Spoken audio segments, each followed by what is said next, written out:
आज का विषय है स्पिरिचुअल रिलेशनशिप यानी आध्यात्मिक संबंध। आप सभी अच्छी तरह से जानते हैं, लगभग हर कोई किसी न किसी तरह से आध्यात्मिक रिलेशनशिप में बंधा हुआ है, यानी धार्मिक कहें, आध्यात्मिक कहें, रिश्तों की डोर से बंधा हुआ है। हाँ, ये आपका व्यक्तिगत विषय है, व्यक्तिगत मान्यता है और आपकी भावनाओं का विषय है। आप कहाँ से, किस धर्म से, किन आध्यात्मिक लोगों के साथ, किस ईश्वर के साथ जिसे आपकी मान्यता है उससे आप जुड़े हुए हैं, आपका उन्हों के साथ रिश्ता है। तो ये सच्चाई भी समझनी आवश्यक है। इस ओर भी ध्यान देना बहुत ज़रूरी है। जब रिलेशनशिप की बात चल रही है, स्पिरिचुअल रिलेशनशिप की बात है, तो उसमें ये भी विषय ज़रूरी है और इस विषय में चर्चा कर लेना भी आवश्यक हो जाता है। इसलिए इस विषय में चर्चा की जा रही है। बाकी आप जिसे मानते हैं, जो आपकी मान्यताएं हैं, जहां आपकी आस्था है, यह आपका पर्सनल विषय है।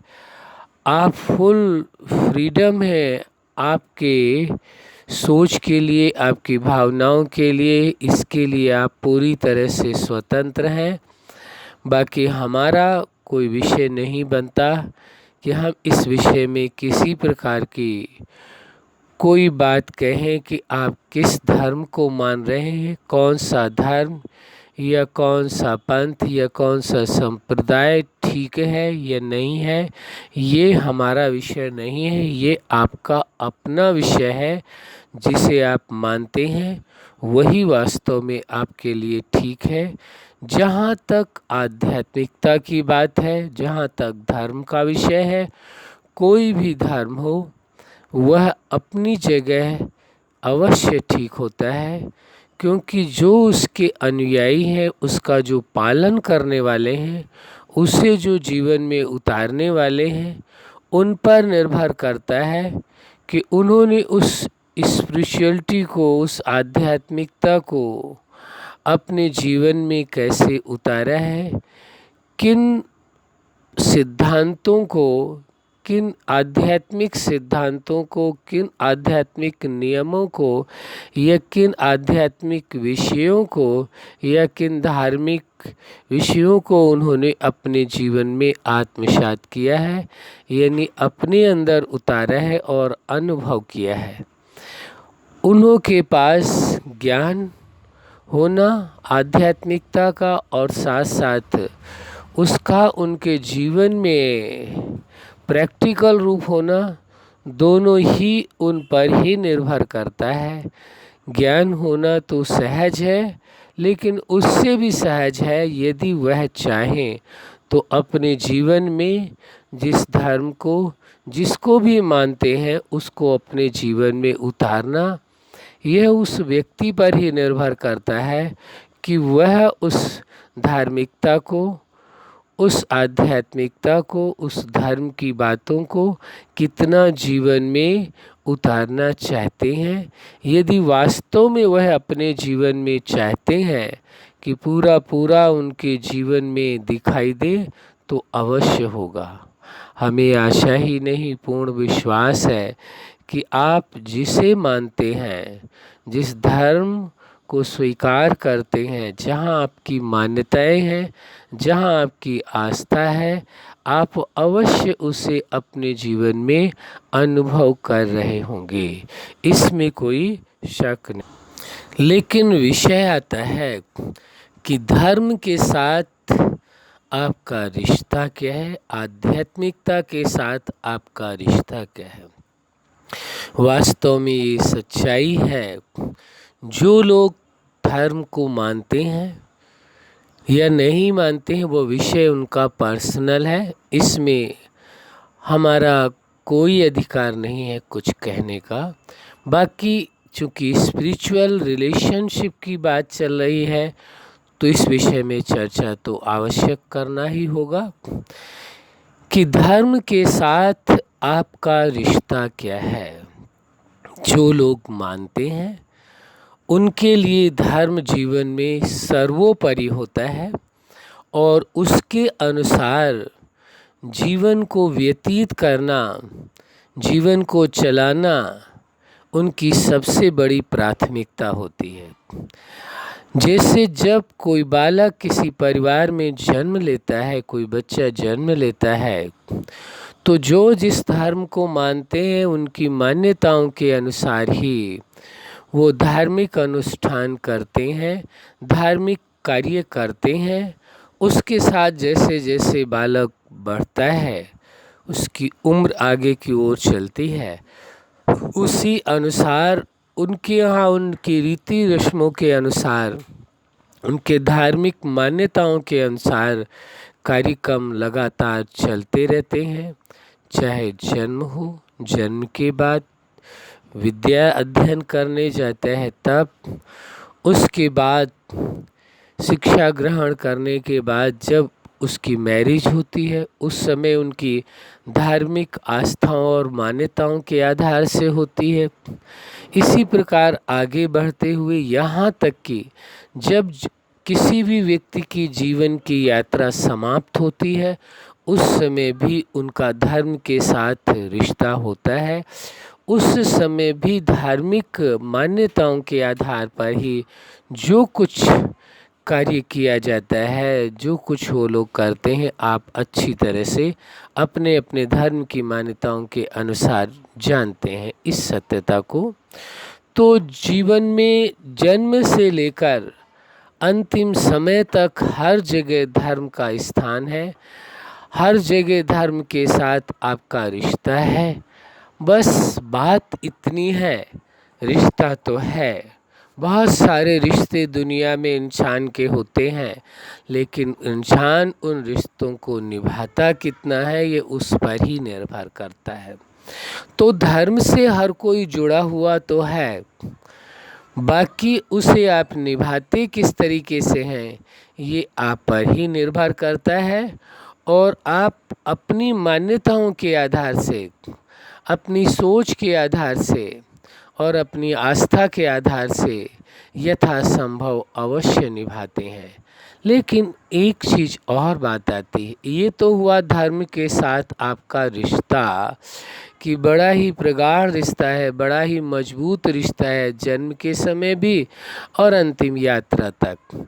अब प्रश्न आता है जो धर्म का सार होता है, जिसको मानते हैं कोई सुप्रीम सत्ता है, कोई वो पावर है, कोई वो एनर्जी है जिसका आपने किसी रूप में भी नाम लिया है, जो कुछ आपने उचित समझा है या जो कुछ आपके धर्म के मुताबिक उचित है वह आपने स्वीकार किया है। यह आपका व्यक्तिगत विषय है और धर्म का विषय है, ये आपकी आस्था का विषय है। इसमें हमें कोई भी विषय में कहने की इजाज़त नहीं है या ये कहें अधिकार नहीं है, ये आपका व्यक्तिगत विषय है। लेकिन एक बात ज़रूर है, जिसे भी आप मानते हैं उसके साथ भी आपका प्रगाढ़ रिश्ता है। कौन? जिसे आप सबसे सुप्रीम पावर मानते हैं। कोई मालिक कहता है, कोई कुछ भी कहता है, जिस रूप में उसे स्वीकार करते हैं आप, तो कोई पिता मानता है, कोई गॉड फादर मानता है, हर रूप में जैसे, लेकिन सबने एक बात तो लगभग स्वीकार की हुई है, वो सर्व का पिता है, मालिक है, फादर है, सबने स्वीकार किया है। और ये स्वीकार करते हैं ये जो ब्रह्मांड की संरचना है, उसमें जो सृष्टि का निर्माण है, इसमें उसका ही योगदान है। उसने ही, उस परम सत्ता ने ही, उस मालिक ने ही, उस पिता ने ही इसका निर्माण किया है। और सारा संसार, जितने भी जीव हैं, केवल मनुष्य ही नहीं, हर जीव प्राणी उसकी संतान है। जब पिता है तो हम आप सभी दुनिया के लोग चाहे किसी भी धर्म को मानते हों, सबकी मान्यता में ये बात ज़रूर आती है।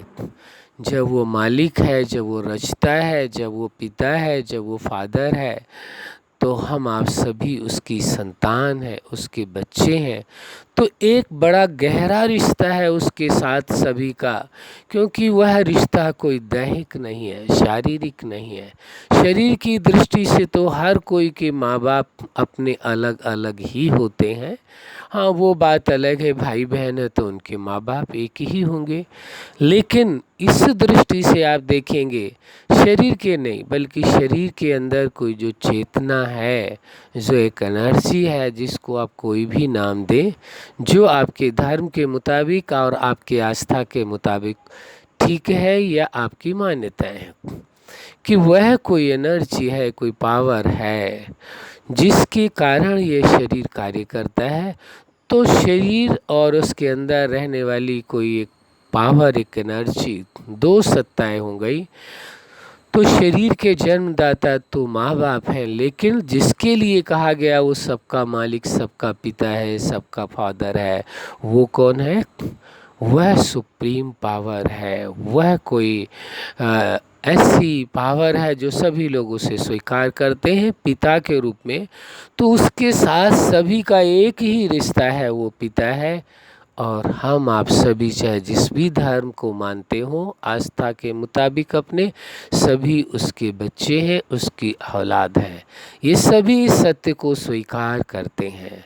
तो एक रिश्ता तो प्रगाढ़ उस सत्ता के साथ है कि वह पिता और हम सभी बच्चे हैं, और दूसरा आपस में है, एक पिता के एक मालिक के बच्चे हैं। तो एक ही परिवार के सदस्य हैं, कोई दूसरा परिवार नहीं है। चाहे धर्म जितने भी हों, मान्यताएं जितनी भी हों, लेकिन जब सबकी एक ही मान्यता है, एक पिता की संतान है, एक मालिक की औलाद है, एक फादर की चिल्ड्रन है, बच्चे हैं, तो निश्चित है सभी एक ही परिवार के सदस्य हैं। एक गहरा रिलेशन उस नाते से, स्पिरिचुअल रिलेशनशिप एक गहरा है कि वह मालिक है, वो पिता है, और हम आप सभी दुनिया के जितने भी मनुष्य हैं, सभी उसकी संतान हैं। तो जब सब उसकी संतान है तो एक परिवार हो गया, अलग कोई भी नहीं है। अब ये हमारी आपकी अपनी या आपकी अपनी मर्जी है, आप किस रूप में मानते हैं, इसमें हमारा कोई अधिकार नहीं बनता है। हम इस विषय में कोई टिप्पणी करें या किसी प्रकार का कोई चैलेंज करें, ये आपका व्यक्तिगत विषय है। लेकिन ये सत्यता सभी लोग स्वीकार करते हैं कि उस पिता की सभी संतान है, उस मालिक की सभी बच्चे हैं। जब है तो एक ही विश्व परिवार है, जिसको कहते भी हैं वसुधैव कुटुंबकम की बात है कि सारा विश्व एक परिवार है। उस रूप में स्वीकार किया है सभी ने, आपने भी, हमने भी, और सभी धर्म की मान्यताओं में रहने वाले लोगों ने इस बात को स्वीकार किया है। तो एक रिश्ता तो उसके साथ सबसे गहरा है कि वह मालिक है, पिता है, और हम आप सभी बच्चे हैं। तो एक ही परिवार है, सब कुछ एक ही है, कुछ भी अलग नहीं है। इंसान का जीवन भी एक है, ये जो मानव शरीर मिला है ये भी सबका एक जैसा भी है। जो शरीर के अंग एक में पाए जाते हैं वही सब में पाए जाते हैं। हाँ, कोई बायोलॉजिकली कोई प्रॉब्लम ना हो तो बाकी आप ये देखेंगे सब कुछ एक है, कुछ भी अलग नहीं है। वह पिता है, सारा संसार उसकी संतान है, एक ही परिवार के सभी सदस्य हैं। पर अपनी मान्यताएं, अपनी सोच के आधार से जो भी आप मानते हैं वह आपकी मर्जी है, इस पर कोई प्रश्न करने का हमें कोई राइट नहीं है। हाँ जी, अब आप देखिए, तो रिश्ता तो है एक कि एक की ही उस सत्ता की सभी संतानें हैं, लेकिन हम आप कितना उसे स्वीकार करते हैं, कितना उसके साथ रिश्ता निभाते हैं और आपस में कितना इस रिश्ते को स्वीकार करते हैं कि सारा विश्व ही एक परिवार है। यदि इस भाव को स्वीकार कर लें, प्रैक्टिकल रूप इसका दे दें और ये मान करके चलें सबकी धर्म की आस्थाएं अपनी अपनी हैं, लेकिन सबका सार एक ही है कि सभी एक ही परिवार के सदस्य हैं, कोई अलग नहीं है किसी से, तो निश्चित है बहुत सारी समस्याओं का अंत स्वतः हो जाएगा। जो डिफरेंसेस हैं, जो मतभेद हैं किसी प्रकार के, हम ये नहीं मानते कि किसी के अंदर किसी प्रकार का मतभेद है। बाकी यदि कहीं है, हम आप पर ना ही कोई एलिगेशन लगाते हैं, लेकिन यदि कहीं महसूस होता है आपको, तो उसे अपने अंदर से समाप्त कर लेना चाहिए। ये हमारी भी जिम्मेवारी है, ये आप सबकी जिम्मेवारी है। अंदर किसी प्रकार का कोई मतभेद नहीं रहना चाहिए। ये सबसे बड़ी बात है। ये जो स्पिरिचुअल रिलेशनशिप है, इसका ये बहुत बड़ा महत्व है। तो बहुत सारी समस्याओं से हम आप मुक्त हो सकते हैं। तो आप देख लीजिए कि कितना गहरा रिश्ता आपका आध्यात्मिकता से है, धर्म के साथ है। जीवन के हर मोड़ पर, जीवन के हर पल पर, हर कार्य में धर्म का स्थान है। और इसीलिए कहते हैं कि सत्य की सदा विजय होती है। कहते हैं धर्म उनके ही साथ है जिनके साथ सत्य है। दूसरी बात कहते हैं सत्य उनके ही साथ है जिनके साथ उनका अपना धर्म है। दोनों ही एक दूसरे के पूरक हैं। धर्म और सत्य का बहुत गहरा रिश्ता है। जहाँ धर्म है, जहाँ सत्य है, वहाँ निश्चित सफलता है, निश्चित विजय है। इसलिए जो धार्मिक रिलेशनशिप है, धार्मिक जो रिश्ते हैं, जो उस परम सत्ता के साथ और सारे संसार के साथ, उसे अवश्य निभाना है। अच्छा, आप अपने जीवन में सफलता के शिखर तक पहुँचें, यही हमारी हार्दिक शुभकामनाएं है। आप अपनी आस्था के अनुसार जिस धर्म को मानते हैं, उन रिश्तों को पूरी तरह से आप स्वीकार करके और अपने जीवन में निभा सकें, यही हमारी शुभकामना है। सदा खुश रहें, मुस्कुराते रहें। धन्यवाद।